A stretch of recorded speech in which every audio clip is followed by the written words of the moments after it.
What's up, everybody? Jessica Boss here, helping you be the boss in life. Welcome to my series, I Spy A Trafficker.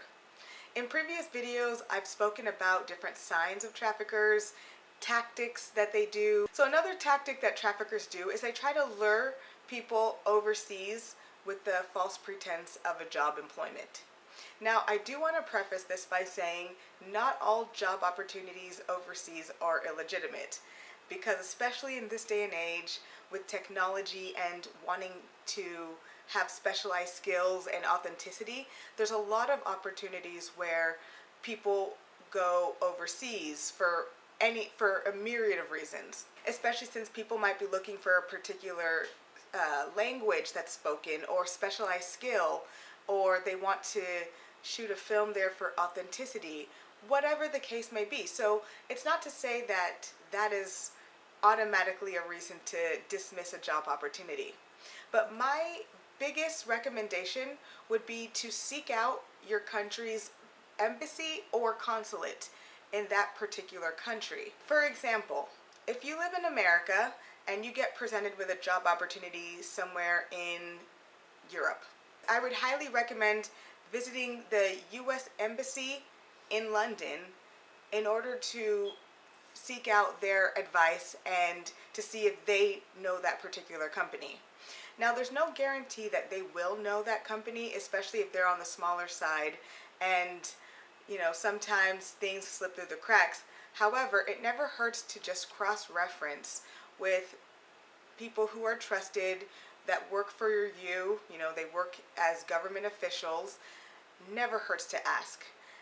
They might even have more up-to-date information since they work for the government. They might even be able to see if that company is on some sort of watch out for a list. And when I mean watch out for a list, I mean like sometimes they'll flag people and say, oh, these people have been known to do certain things, and so they flag them. It never hurts to ask and seek somebody else's opinion, because that's what the embassy is there for. They help you navigate the city. Sometimes they can get you in touch with employment, or at least leads, or they can help you find the proper housing for your needs.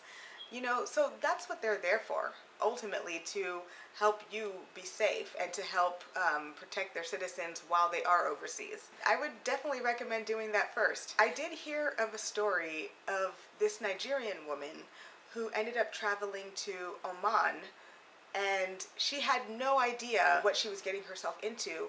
And basically, one thing she realized was that after she got trafficked and was sold to be a slave in somebody's household, she realized that there was no Nigerian embassy there. So there was nobody that she could go to in order to report the incident, or just to get to a place of safety. She had nobody. And she didn't speak the language there in Oman. She didn't know her way around. And on top of it, not knowing that there are other people who, are there for you, your embassy. So she was stuck there for a couple of years. And she's safe now, and that's amazing. But there's so many stories of people who don't escape, who end up dead, who end up still missing, and nobody has heard from them. And what can people do at that point? What can we do? So in order for us to prevent ourselves from becoming victims, it's really up to us to do our best to do research. I know I harp on this a lot, but before you decide to go anywhere, make sure you research who you're going to go meet. It's so easy to be presented with a job opportunity overseas. And there's tons of legitimate job opportunities, like I've mentioned. But then there are also scam artists who prey on these dreams of people and the need to make a living, that they've finessed a way how to get people overseas away from their familiarity and their friends and their family. Another example of a woman who I got to sit down with and interview who had been trafficked, she told me that she was used to going overseas. Like, she lived in London, and she would always come to America or other places for job opportunities because she is a freelancer. And so she was used to it. But then one of the last job opportunities that she replied to, they ended up trafficking her. And she told me that because she was so used to doing this and getting jobs, she didn't even think to ask to seek out the person and to seek out references or any of that stuff that one would normally do, because you're so used to it that you kind of take it a little bit for granted, or you kind of just go for it.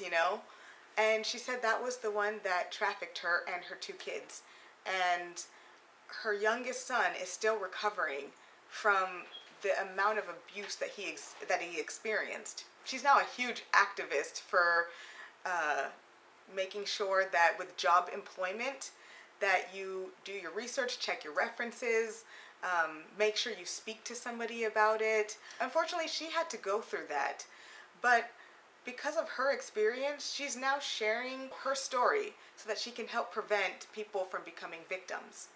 And it's really awful to hear that one has to go through those things in order for that to happen. But boy, am I thankful for this woman, that she made it out alive, and that she was now able to speak to other people and to groups of people and share about her own experiences, and hopefully help other people prevent themselves from becoming victims.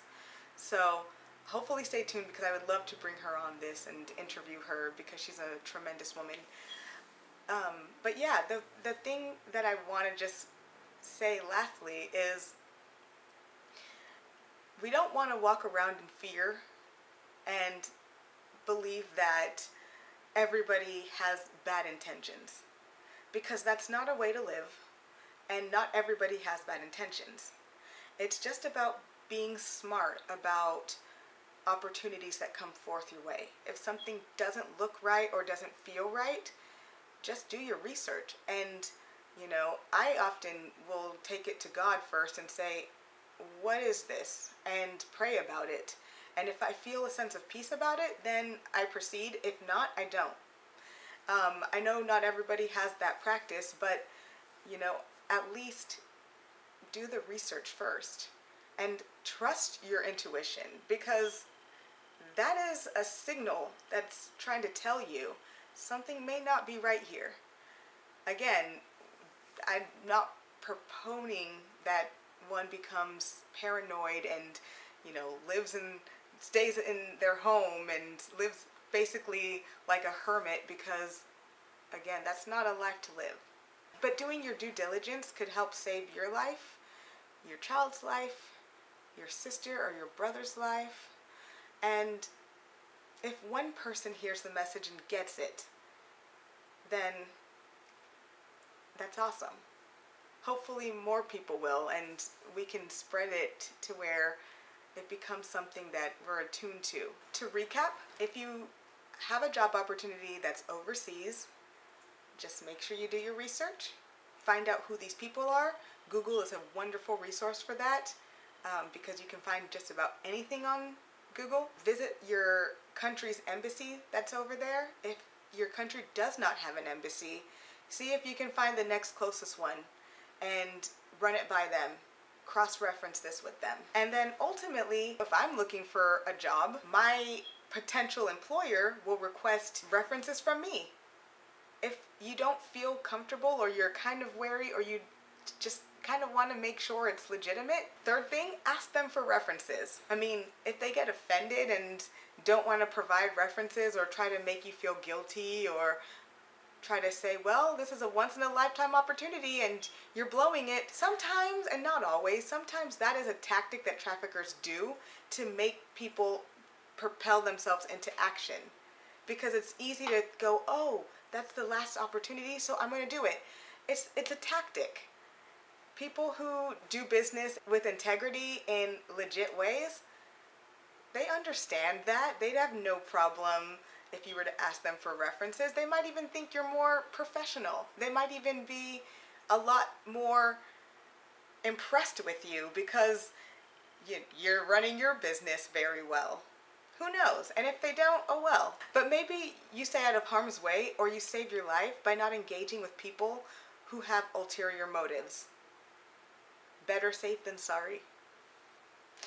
Thanks for watching I Spy a Trafficker. This is Jessica Boss here, helping you be the boss in life. If you like this video and found it very useful and informative, please like it.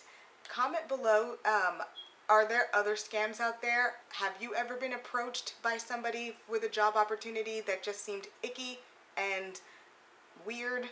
Tell me what they did. I want to know, because it always helps to know the new scams coming out, and it helps other people prevent themselves from engaging in those scams. So y'all, thanks for listening. Thanks for watching. Really appreciate the support. Until next time, be safe. Have an amazing day. Bye-bye.